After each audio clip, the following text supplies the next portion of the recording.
नमस्कार दोस्तों, आप देख रहे हैं हकीकत बातें।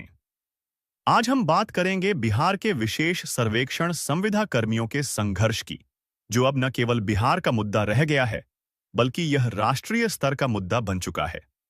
हाल ही में विभाग के अपर मुख्य सचिव एसीएस का एक वीडियो संदेश सामने आया है, जिसमें उन्होंने सीधे बर्खास्त कर्मियों से अपील की है कि वे विभाग के इस निर्णय के खिलाफ अपील करें।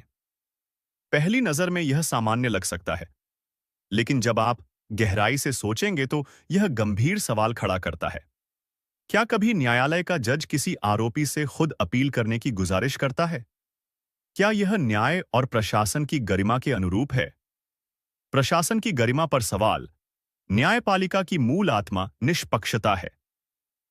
अगर कोई जज खुद मुजरिम को कहे कि भाई, आप अपील कर लीजिए, तो यह न्याय के सिद्धांतों का मजाक होगा।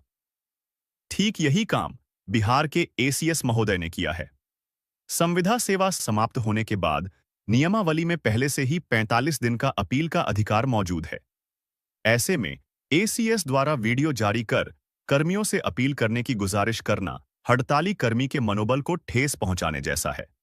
इससे यह संदेश जाता है कि विभाग का कदम केवल कानूनी नहीं, बल्कि राजनीतिक और प्रचारात्मक रणनीति है।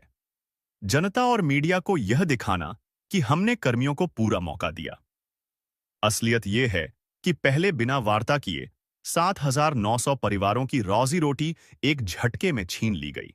बिहार विशेष सर्वेक्षण परियोजना के तहत वर्षों से काम कर रहे लगभग 7,900 संविदा कर्मियों को विभाग ने यह कहकर बर्खास्त कर दिया कि यह परियोजना अस्थायी थी और इसके समाप्त होने पर संविदा सेवा स्वतः समाप्त हो जाएगी।